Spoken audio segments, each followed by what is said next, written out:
यस्य स्वयं स्वभावाप्तिरभावे कृत्स्नकर्मणः तस्मै संज्ञानरूपाय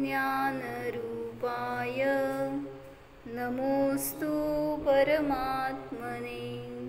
जय पूज्यपादाचार्य भगवान की जय। योग्योपादान योगेन दृषदः स्वर्णतामतां द्रव्यादिस्वादिसम्पत्ता वात्मनोऽप्यात्मतामतां वरं व्रतैपदं दैवं नाव्रतैर्बत नारकं छायातपस्थयोर्भेदः प्रतिपालयतोर्महान् यत्र भावः शिवं दत्ते द्यौकियद्दूरवर्तिनि यो नयत्याशु गव्यूतिं क्रोशार्धे किं ससीदति ऋषिगजमनातङ्कं दीर्घकालोपलालितं नाकेनाकौकसां सौख्यं नाकेनाकौकसामिव वासनामात्रमेवैतत् सुखं दुःखं च देहिनां तथा युद्वेजयन्ते ते भोगारोगा इवापदि मोहेन संवृतं ज्ञानं स्वभावं लभते नहि मत्तः पुमान् पदार्थानां यथा मदनको द्रवै। मोहाने झाकलेलं ज्ञान स्वभावाला जाणू शकत नाही, प्राप्त होऊ शकत नाही।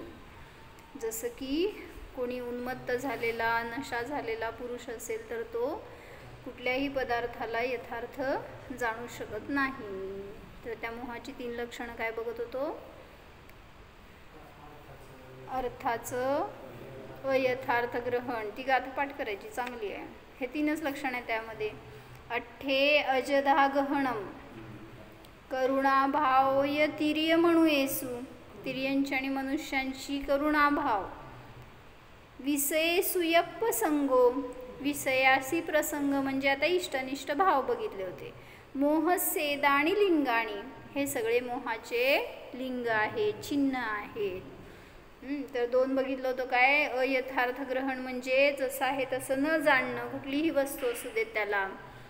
जसं स्वभाव आपला स्थिर आहे, नित्य आहे, ध्रुव ज्ञानमय आहे, पण पर्याय रूपाने स्वतःला मानतो आणि गैरसमज करून घेतो, म्हणजे तेच मोठी चूक आहे। म्हणून सांगतायत की जे पदार्थाविषयीचं अयथार्थ ग्रहण हे मोहाचं लक्षण आहे। दुसरं काय सांगितलं? करुणाभाव, म्हणजे आता जो जीव स्वभावात राहत नाही त्यालाच पराविषयी करुणा येणार, तोच पराकडे उपयोग जाणार त्याचा। म्हणजे म्हणून सांगितलं मग भगवंतांना नाही का करुणा? दिव्यध्वनी कशी खिरली? मग भगवंतांना मोह आहे का? हरिहंतांना मग दिव्यध्वनी का खिरली? परम करुणावान म्हणता, सगळ्या जीवांचं कल्याण व्हावं म्हणून कीर्ती म्हणता, मग कसं?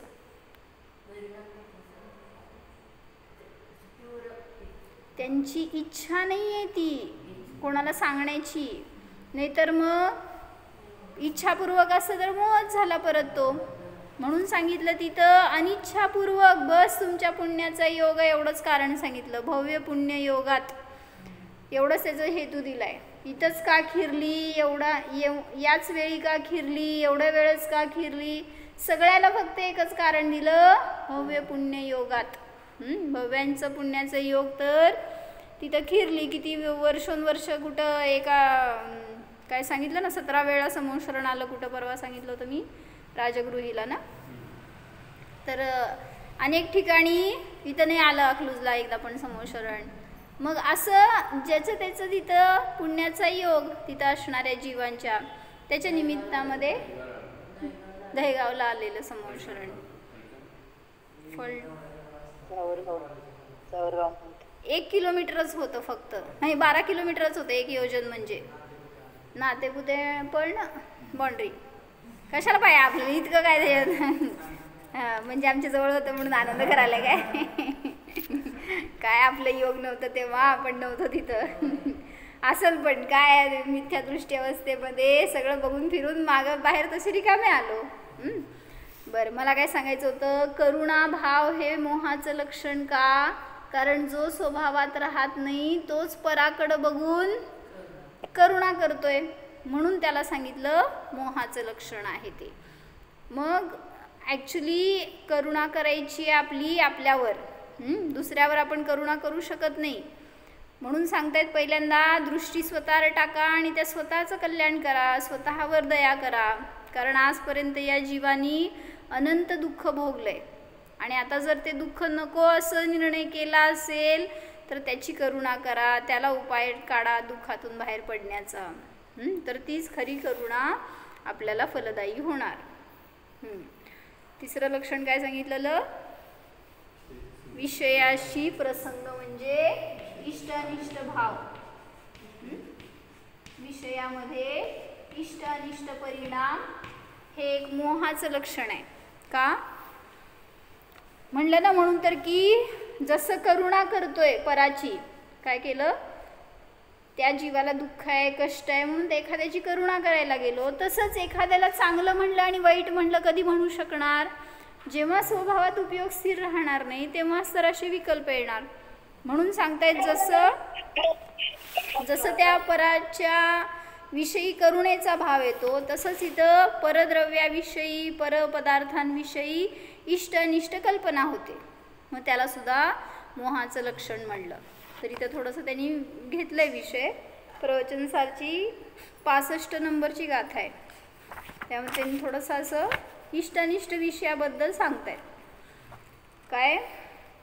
पप्पा इठ्ठे विसये फासे हिंसमस्सिदे सहावेण परिणम माणो अप्पा स्वयमेव सुहम नहवदी देहो.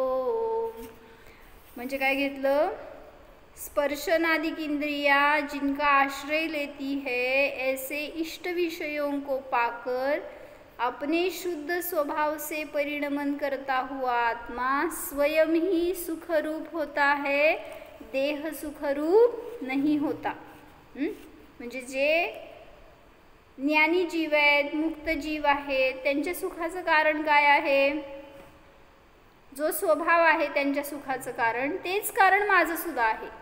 सिद्ध भगवान के शरीर बिना भी सुख होता है, यह बात स्पष्ट समझाने के लिए संसार अवस्था में भी शरीर सुख का, इंद्रिय सुख का साधन नहीं है ऐसा निश्चित करते हैं.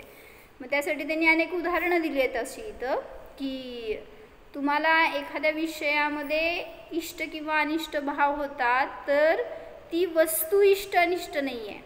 कोण आहे? आपण आपले भाव तसे करतोय म्हणून तिथं इष्ट अनिष्ट विकल्प येतात. तुम्ही चटई घ्या ना बसायला, असं का खाली बसला? इथं आहे की का? म्हणजे सुख रूपाने शरीर नाही परिणमलं तर मी परिणमलं. त्यांनी घेतील आल्यावर. काय म्हणलं? सुख रूपाने शरीर नाही परिणमित होत, मी परिणमलोय. हा बरोबर. म्हणजे विषय सुख आणि दुःख रूप नाहीतच, त्यामुळं मीच स्वतः तसं परिणमन करतो आणि सुखी दुःखी होतो. ह्याच्यासाठी इथं सांगितलं उदाहरण बरं का, ऐका. भिन्न भिन्न प्रसंगों में जीव स्वयं इष्ट अनिष्ट की कल्पना करता है. म्हणजे मला म्हणायचंय मोहाचं लक्षण आहे हे. एखाद्याला आपण चांगलं म्हणतो किंवा एखाद्याला वाईट म्हणतो तर हा मोह आहे. मोह घातक असतो, भयंकर असतो. मोह म्हणजे धर्म नाही. भिन्न भिन्न प्रसंगों में जीव स्वयं इष्ट अनिष्ट की कल्पना करता है. शरीर को अचेतनता ही होने से वह सुखत्व परिणति का निश्चय कारण नहीं होता.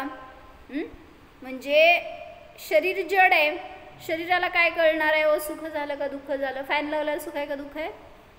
काका फॅन लावल्यावर सुख आहे का दुःख आहे? गरम आहे. डास होतो तेच ना. मग सुखाचं कारण काय? डास चावले म्हणजे दुःखाचं कारण झालं. मग ते होऊ नये म्हणून फॅन लावलाय म्हणजे काय झालं? सुखाचं कारण मानलंय ना. मग ह्याला किती समजते हो या जडाला चेतनाला की सुख मिळतंय तुम्हाला आत्ता म्हणून. ते जड आहे त्याला समजत नाही, सुखाचा त्याच्यामध्ये अभाव आहे. इसलिए वह थोड़े भी सुखत्व को प्राप्त नहीं होता. भूख लगने पर यदि रस, पूड़ी और करेले का साग मिले तो कैसा सुख हो? यह पदार्थ इष्ट है ऐसा मानकर वह रुक गया. सुख की कल्पना स्वयं करता है. आत्मा की ज्ञान पर्याय त्रिकाल स्वभाव का अवलंबन ले तो धर्म होता है, किंतु वर्तमान पर्याय का आश्रय लेकर कल्पना करके परमे सुख मानता है. काय सांगायला लागले? भूक लागल्यावर काहीही मिळू दे गोड लागतं, ते इष्ट वाटतं.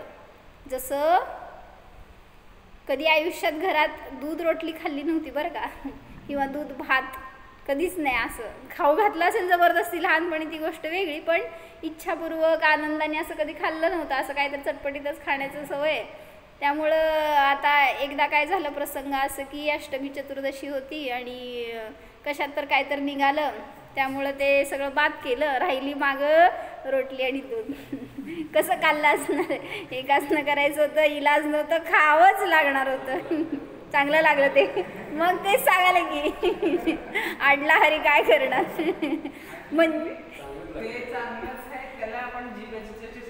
म्हणूनच तेच सांगायला लागले मी. भूक लागल्यावर सगळं इष्ट वाटते, सगळं छान वाटते. बिना मिठाचं नाही ट्राय केलं, थांबा जरा अजून. म्हणजे म्हणायचं की तिथं कोण काही असेल तरी सुद्धा काय म्हणतात, अनावडती भाजी ना आवडती नसलेली भाजी दिली तरी सुद्धा काही इलाज नाही आहे, खावंच लागणार आहे. म्हणून सांगतायत की ते रोटली आणि पाणी खातात. मग शेवटी जे भिकारी लोक वगैरे काय नाही मिळालं तर पाण्यात भिजवून रोटली खातात.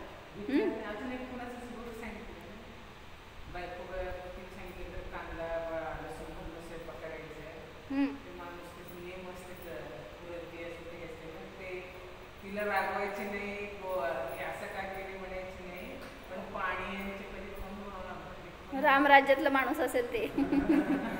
ऐकला का काय म्हणले? एक नवरा होता आणि तो धार्मिक आणि बायको भोगी. तर तिला लागायचं कांदा लसूण बटाटा असलं ती सगळं करायची म्हणे, भाजी वगैरे त्याची. आणि मग हा तिला रागवायचं नाही म्हणजे किती प्रेम होतं बघा बायकोवर. आणि मग त्या प्रेमापोटी तिला काय न बोलता तो फक्त रोटली आणि पाणी खायचा म्हणे. कुठे शोधून काढा का माणूस तो. म्हणजे चांगलं, एखाद्यातले चांगले गुण घ्यायला पाहिजेत असे. म्हणजे मला म्हणायचंय की इष्ट अनिष्ट बाहेरचे विषय नाही आहे, तर आपल्या मान्यतेने कल्पनेने आपण त्याला इष्ट अनिष्ट बनवतो, यालाच म्हणतात मोह. सुख की कल्पना स्वयं करता है. आत्मा की ज्ञान पर्याय त्रिकाल स्वभाव का अवलंबन ले तो धर्म होता है, किंतु पर्याय का आश्रय लेकर मान्यता करके परमे सुख मानता है. कधी सुख होणार आहे वास्तविक? याच्या आश्रयाने सुख होणार आहे. पण याचा आश्रय घेत नाही आणि काय म्हणायचं, हे स्वविषय आहे. पण परविषयाला तो लक्ष करतो आणि मानतो काय सुख आहे. पण सुख हे फळ आहे. कसं मिळणार आहे? याच्या अवलंबनानेच मिळणार आहे. हा स्वभाव आहे. याच्या आश्रयाने सुखाची प्राप्ती होणार आहे. पण मानतोय काय? ज्याच्यामध्ये सुख नाही त्याला सुखाचं कारण मानतो. कोण? बाजूचा कोण? म्हणजे माझीच ही परिणती आहे. मीच काय करतोय? पराला विषय करून सुखाचं कारण मानतोय. तीच माझी मोठी चूक आहे. म्हणून इष्ट अनिष्ट भाव हे काय म्हणलं? मोह आहे. हेच सांगायचं सगळं आपल्याला. आपल्या मोहाचं स्वरूप ओळखून घ्यायचंय किंवा मी मोही आहे ह्याचा निर्णय करायचाय. म्हणून हे सगळी लक्षणं सांगितली. पुढं 105 डिग्री बुखार आया हो, फिर भी यदि खबर मिले कि लड़का बहुत साल बाद परदेश से आ रहा है, सांगा काय किती ताप आहे, हां कितीवर गेला हो, जेव्हा कळालं मुलगा यायला लागला कितीवर गेला ताप, ते तोपर्यंत थर्मामीटर ठेवलेला असते लॉकमध्ये. और लाखों की कमाई करके आया, आता सांगा एकदम झिरोवरच गेलेला असते मग तर. लाखों की कमाई करके आया है तो वह प्रसन्न हो जाता है. कुठलं काय तापन दुःखन आजार सगळं विसरून गेलं. मेरा लाखों रुपया आने वाला है, मुलगा येणार आहे नाही, लाखों रुपया आने वाला है. ऐसी उमंग आती है तो वहाँ 105 डिग्री बुखार का लक्ष्य छूट गया. म्हणून सांगतायत काय त्याला सुख वाटतंय, पण वास्तविक सुख त्यामध्ये नाही. देखो परोक्ष ज्ञान ने इष्ट कल्पना की तो वहाँ शरीर में रोग होने पर भी इष्ट की कल्पना करके सुख मानता है. कमाई के समय सब भूल जाता है. कोणाचं सांगतायत, असल कोणतरी. शरीर अच्छा हो, खा कर के सो रहा हो, उसी समय लड़के के मरने की खबर आवे तो वहाँ वह दुखी होता है. सगळं सगळं व्यवस्थित आहे की तिथं काय नाही आहे. इकडं म्हणलं रोग झाला होता तर चांगली न्यूज मिळाली तर विसरून गेला, त्याला सुखाचं कारण मानलं. आणि इकडं सगळं व्यवस्थित आहे, शरीर चांगलं आहे, अनुकूलता आहे, पोट भरून जेवलाय आणि छान झोपलाय, त्यात न्यूज आली काय मुलगा मेलाय. सांगा सुख का दुःख. म्हणजे शरीराच्या अनुकूलते प्रतिकूलतेवर सुख दुःख नाही आहे, बाहेरच्या प्रसंगावर संयोगावर सुख दुःख नाही आहे. तुमच्या कल्पनेमध्ये तुमच्या परिणामामध्ये सुख दुःख मानता हाच मोह आहे. अरे रे लड़के का अकस्मात निधन हो गया. देखो यहाँ शरीर तो अच्छा था किंतु अनिष्ट कल्पना रूप यह स्वयं परिणमित हुआ है. शरीर कल्पना रूप परिणमित नहीं होता अपितु स्वयं उलटी मान्यता करता है. शरीराला काय झालं जेव्हा ऐकलं की मुलगा मेला, शरीराला काय झालं, अटॅक येते की एकेकाला, मग शरीरालाच की आता जीवाला अटॅक येतं का विचार. मग शरीराला झालं का नाही असं मला म्हणायचं आहे. असं काहीतरी न्यूज मिळाली तर रेड पडली आहे, इन्कम टॅक्सवाले आले अचानक, काय झालं इन्स्पेक्टर आले कळलं तर 7वीच्या मुलाला अटॅक आला म्हणून. आता काय ते कॉमन रेअर झालं, काय म्हणतात कॉमन होऊन गेलंय, त्याच्यामध्ये काय विशेषता नाही राहिली. असं कोणाला अटॅक आला कोण गेला असं तर सतत ऐकताय न्यूज आता. म्हणजे काय म्हणायचं होतं मला, काय सांगत होते मी, म्हणजे मुलगा मेला हे न्यूज कळाली तर शरीराला दुःख झालं नाही, जीवाला दुःख झालंय. का झालं, मान्यता कल्पना मोह हे सांगायचं, याला म्हणायचं मोह. ज्ञानी असेल तर काय झालं, काय मिळाली न्यूज तिथं त्यांना आणि मग त्यांच्यात काय परिणमन झालं. पुराणातलं उदाहरण सांगा एखादं, त्यांच्या पण लाईफमध्ये असं घडलं तर तरी ते निश्चल राहू शकले. कोण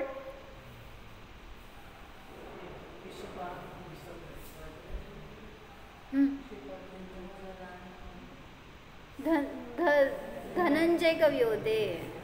हां धनंजय कवीच्या समोर मुलाला आणून टाकलं, ते कवी तर पूजन करत होते, एकदम तल्लीन होते भक्तीमध्ये. आणि मग सर्पदंश झाला होता मुलाला, तरी त्या बायकोनी समोर आणून टाकलं की याला उपचार करायला घेऊन चला, नसेल तर मी पण बघणार नाही. अशी बायको धर्माला प्रेरक असते हो, हे सांगाले मी. म्हणजे धर्मामध्ये स्थिर करणारी असती, तुमची परीक्षा करणारी असती, किती तुम्ही खरं धर्म करता हे बघण्यासाठी. जसं बनारसी दासजींची बायको, थांबा ते प्रसंग माहीत नाही तुम्हाला, मी सांगते की त्यांना इच्छा झाली की त्या ह्याची वंदना करायची होती, श्रवणबेळगोळची. आणि मग त्यांनी सांगितलं पंडितजींना की मला दर्शन करायचं आहे. ॲक्च्युली त्या डबल तिबल होत्या, म्हणजे वजनानी. आणि ते पहाड चढून जाणं शक्य नव्हतं त्यांच्यासाठी, पण ती म्हणतीये म्हणल्यावर हे नाही म्हणणार आहेत का? ह्यांना तर ते तर साधक होते चांगले, म्हणले चल. आणि काय म्हणायचं, तिला दिखावा करायचा होता काय माहीत नाही, किंवा काय एक आपलं नवऱ्याला सतवायचं होतं म्हणून काय माहीत नाही मागं भाव काय होता, पण मला करायची आहे म्हणली, दर्शन करायचं आहे श्रवणबेळगोळचं. त्यांनी समजावत आहेत की चढू शकणार आहेस का, डोंगर आहे. ती म्हणती नाही मी चढणारच, आणि हट्टानी चढली. चढल्यावर ते जे भगवान त्या समोर गेली ना, दंडवतच घातला डायरेक्ट अष्टांग, आणि जे झोपली ते उठेच ना. सगळ्याला समजायला नक्की हाय का गेली. किती वेळ ती पडलेली तशीच पडून राहिली म्हणे किती वेळ, आणि मग ते काय ही एकदम भक्तीने दर्शन करतीये का काय, तिला व्हायला लागलंय का काय करावं लोकांना कळे ना बाजूला बसलेल्या. होय ना. म्हणजे त्या नवऱ्याने चांगला अर्थ काढला की ते भक्ती करत असणार, खूप चांगलं तिला आनंद झाला असणार, इतकं दर्शन करायचे भाव तीव्र होते. ते आपलं गपचूप बसले. आता ती उठून बसल्यावर परत शिव्या घालायला लागली, मला बघायला येत नाही का तुम्हाला. म्हणजे तिला धाप लागलेला, तिचा श्वास थांबलेला, त्यामुळं ती जे पडली ते दमलेली अशी. म्हणजे कशासाठी सांगायचं होतं, चांगलं करायला गेला तरी बोलतील आणि वाईट केलं तरी बोलतील. कोण बोलतं? मोह.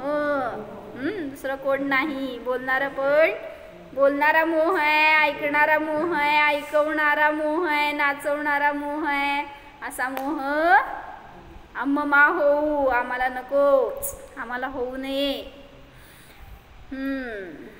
शरीर अचेतन है, वह सुख का निश्चय कारण नहीं.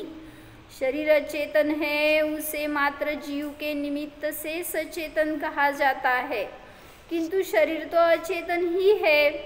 व्यवहार से जिसे सचेतन कहा, वह निश्चय से तो अचेतन ही है. जीव सचेत निमित्त है, अर्थात निमित्त का उपचार करके शरीर को सचेत कहा जाता है. तुमचं शरीर जिवंत आहे का मेलेलं आहे?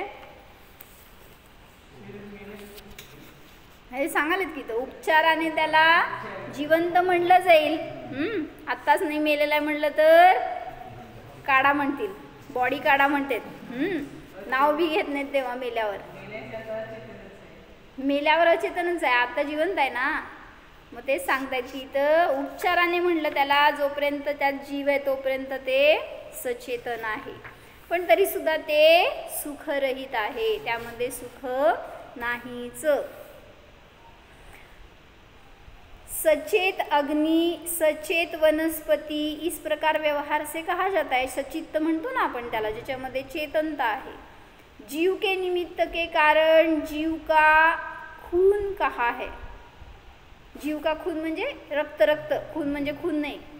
तर जीवाचं रक्त सचेतन का अचेतन?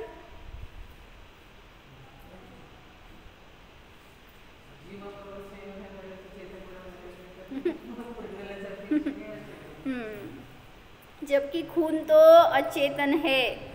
शरीर में कंपन होने के कारण दुख नहीं होता, अपितु कल्पना से दुख होता है, क्योंकि शरीर सुखरूप परिणमित नहीं होता. म्हणजे मला म्हणायचं आहे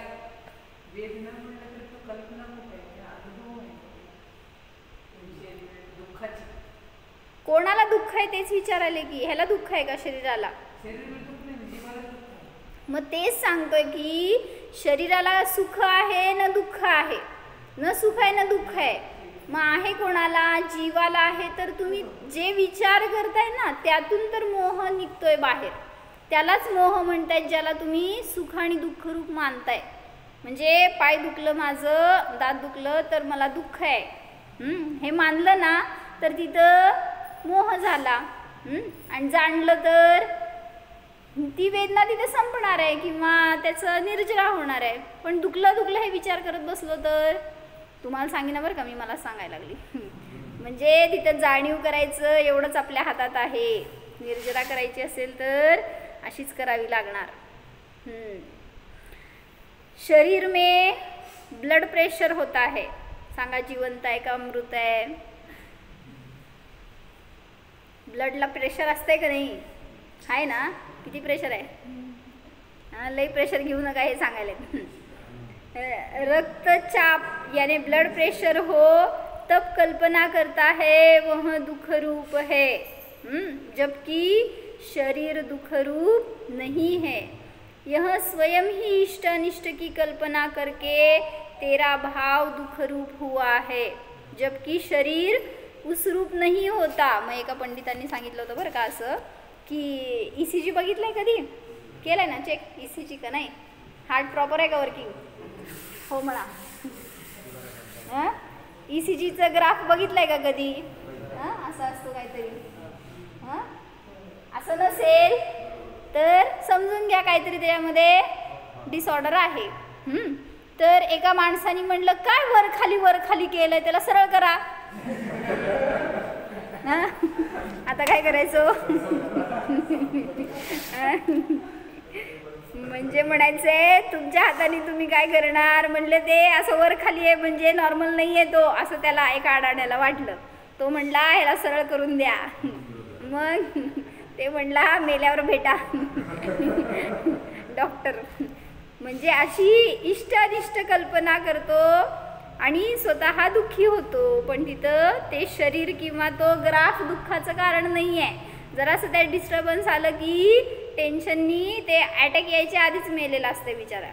म्हणून म्हणतात की शरीरामध्ये सुख पण नाही दुःख पण नाही। 105 डिग्री बुखार के समय लड़के की कमाई की कल्पना करके वहाँ सुखरूप हुआ, और शरीर अच्छा हो तब यदि लड़का अपने से प्रतिकूल चले तो वहाँ द्वेष की कल्पना करके दुखी होता है। कोणाची गोष्ट चालली आहे, सगळं स्वतःवर घटवा तर स्वतःचा मोह नष्ट होणार, अन्यथा आणि त्याच्यासाठी तर करतोय स्वाध्याय ध्यान धर्म काय जे करतोय ते सगळ्या मोहाचा नाश व्हावा ह्या बुद्धिपूर्वक ग्रहण करा जे काय, किंवा जे काय वाचता करता त्यातून तो आनंद भोगता यायला पाहिजे, त्याच्या निमित्तात मोहाचा नाश होणार। असे अनेक जण असतात ते काय म्हणतात माहिती का, असं ऐकलं सगळं कळतंय हो पण म्हणजे काय हो, म्हणायचंच नाही कधी पण परंतु किंतु जंतू हे सगळे काय ते का सांगितले का ठिकाणी, no if no but no किंतु नो परंतु, ज्याच्या जीवनात ते आले ना समजून घ्या डिस्टर्बन्स आहे, म्हणजे मोह त्रास देणार आहे। दुकान में अमुक माल आए और कमाई अच्छी है, वहाँ सुख की कल्पना करता है, और खबर मिले कि उस माल में किन्हीं चोरों का माल आ गया है तो वहाँ कल्पना करके दुख मानता है। किसी की पत्नी मर जाने पर एक तो सोचता है कि अब अपने को अकेले के लिए ही कमाना पड़ेगा। चांगला विचार आहे का वाईट विचार आहे, उपाधी मिटी, और दूसरा म्हणजे चांगला विचार करतोय की बरं झालं, म्हणजे असं नाही बरं का, फक्त त्याला साधना करायला एकट्याला आता चान्स मिळाला असा विचार समजून घ्या। दूसरा कल्पना करता है पत्नी थी तो अच्छा खाना बना देती थी, काय मुही, अब कोई देखरेख करने वाला नहीं रहा, इसी प्रकार कल्पना करता है। म्हणजे एखाद्याला गेली तर आनंद आहे, एखाद्याला दुःख आहे। सांगा पत्नी इष्ट का अनिष्ट, कोणाकडे बघू, पती इष्ट का अनिष्ट, म्हणजे काय म्हणते, आयुष्यभर एखाद्याला समजा ती इष्ट वाटतीये पत्नी किंवा पती, आणि समजा आता मरणाच्या समयाला बेडवर पडून असते, आणि किती वर्ष गेली तर जीव जाईना, इष्ट का अनिष्ट, खरं खरं सांगा। कधी जाती हे विचार करतायत ना, कधी जातो कधी जाती, असं संयोग वियोग होणार आहे असलं ते तर नसतं लक्षात राहत।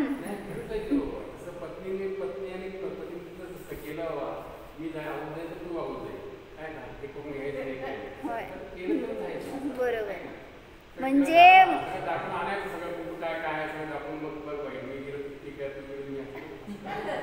चांगली गोष्ट आहे की, म्हणजे करायला पाहिजे, स्थिर स्वतः व्हायला पाहिजे, दुसऱ्याला स्थिर करायला पाहिजे, पण बर चांगली गोष्ट आहे। म्हणजे मला म्हणायचंय तिथं एखाद्याला शॉक लागतो, एखादा वेडा होतो, एखादा त्याच्या आकुलतेमध्ये आयुष्यभर डिप्रेशनमध्ये जगतो किंवा एखादा उड्या मारतो. म्हणजे आनंद आणि दुःख दोन्ही पण त्यातून आलं हा विचार आहे, म्हणूनच तिथं दुःख आहे ॲक्च्युली. ते ह्यालाच म्हणायचं मोह. हां, आणि एखादा स्वार्थी मोही असतो तो म्हणतो पत्नी होती तर चांगलं चुंगलं खाऊ घालत होती, बिचारी गेली. कशासाठी पत्नी हो? खाऊ घालायसाठी. चांगलं चांगलं खाऊ घालणारी म्हणून, चांगली देखभाल करणारी होती म्हणून इष्ट, आणि आता ती नाही राहिली म्हणून दुःख. म्हणजे स्वार्थासाठी सगळे आहेत. एक श्लोक घेतलाय बरं का कार्तिकी अनुप्रेक्षामध्ये. सुयणोपिच्छन्तो विहू न दुःख लेसंपि सक्कदे गहिदुम. म्हणजे काय सांगायचं होतं की तुम्ही मरायला टेकला, एखाद्या बेडवर आहे, शय्येवर मरणाच्या, आणि तुमच्या बाजूनी सगळे उभारलेत, इष्ट परिवारजन, जे काही कोणी तुमचे म्हणता, तुम्ही चांगले म्हणता, पाहिजेत म्हणता, सगळे उभारलेत आजूला बाजूला तुमच्या.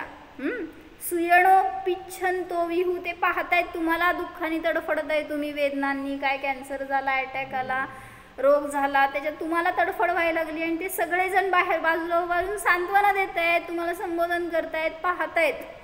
पण न दुःख लेसंपि सक्कदे गहिदुम, एवढं लेश मात्र सुद्धा दुःख तुम्ही विचार करा की हातात जर समजा तुमचं जन्मलेलं बाळ असेल आणि त्याला भयंकर वेदना व्हायला लागल्या, तुम्ही किती त्याचं दुःख कमी करू शकता हो?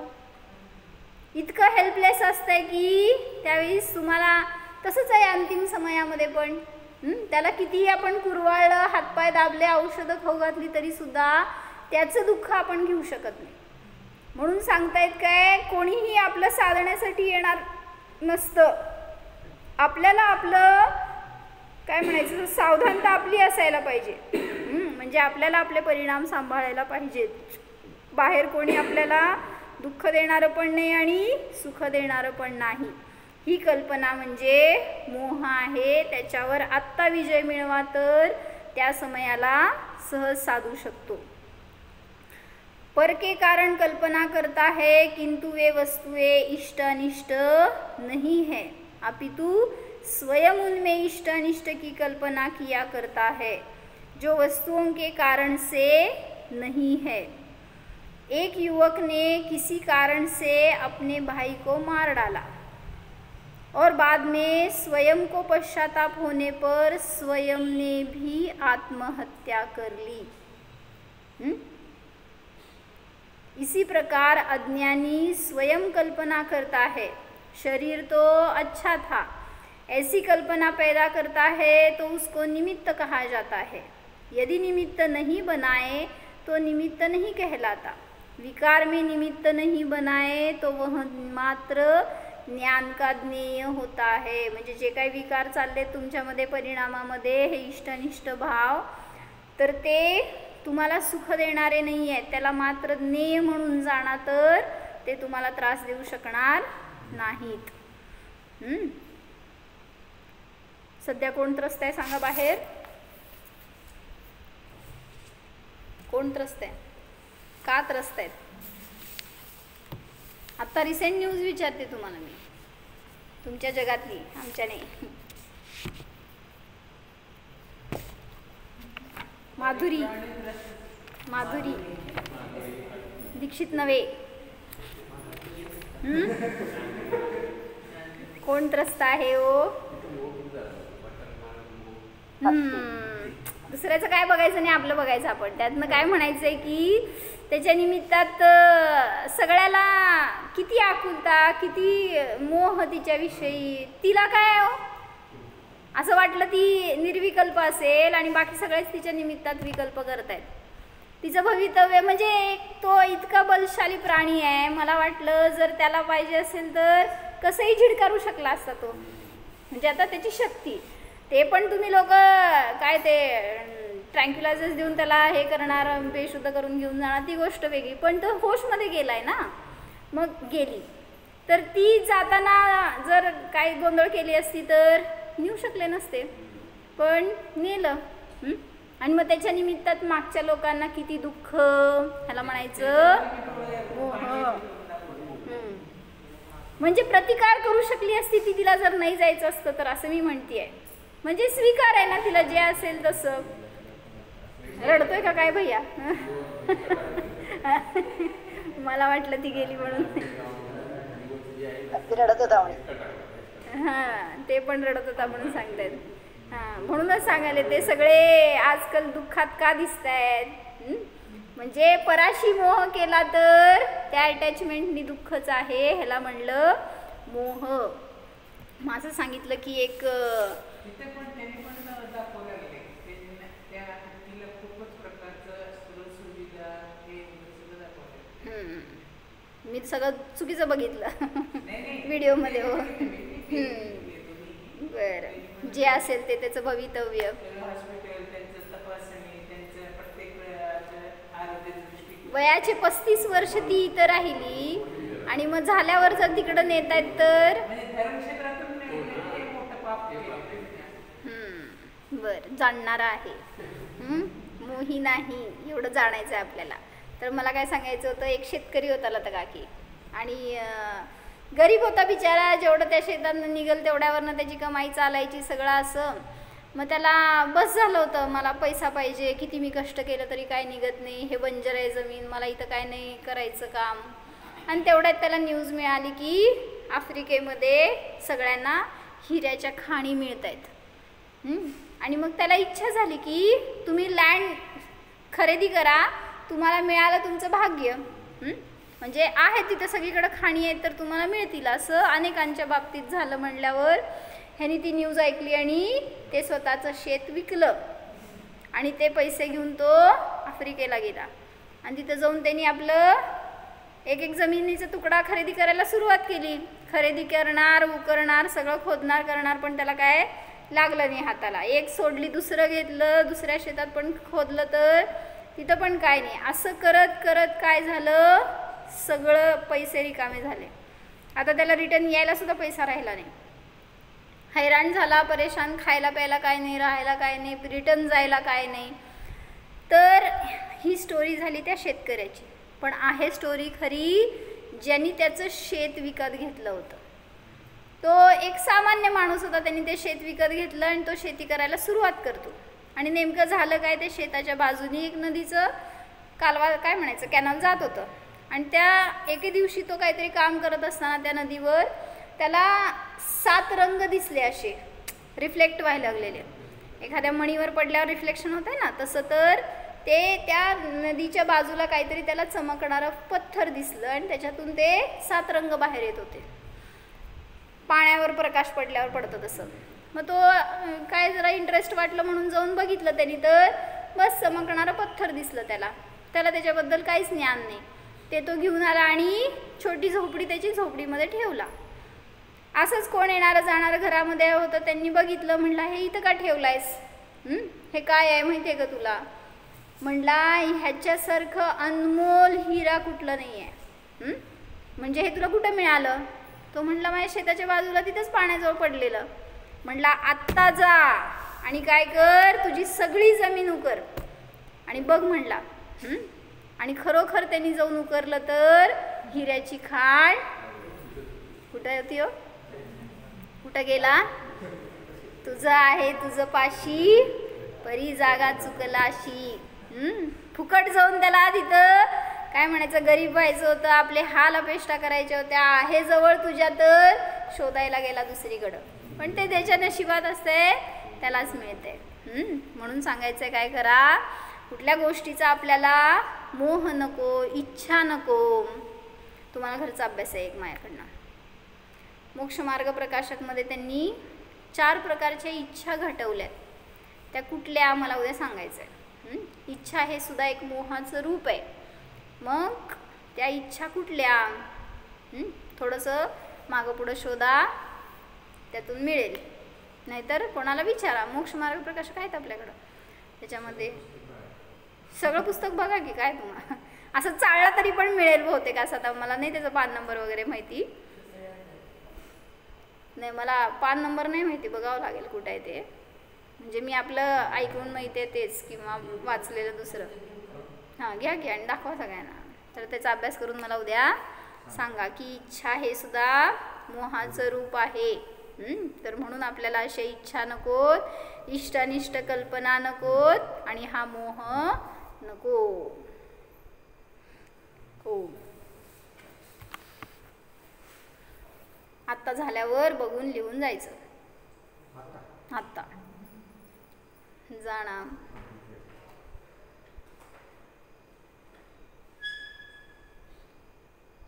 हा मी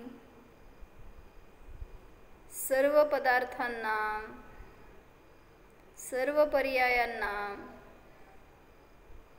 सर्व ज्ञेयांना मात्र जाणणाराच आहे. पहा या जीवासाठी कोणीही इष्ट नाहीच, अनिष्ट नाहीच. निर्णय करा माझा कोणाशी काय संबंध. मी तर स्वतंत्र ज्ञाता जीव आहे. स्वाधीन आहे, सुखी आहे, निर्मोह आहे, निष्कषाय आहे.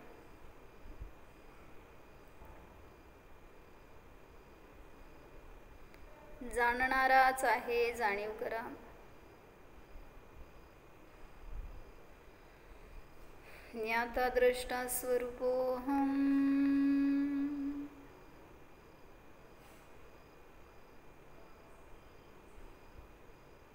निर्विकल्प स्वरूपोऽहम्.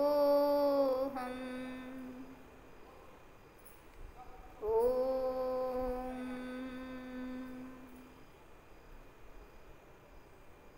विसर्जन.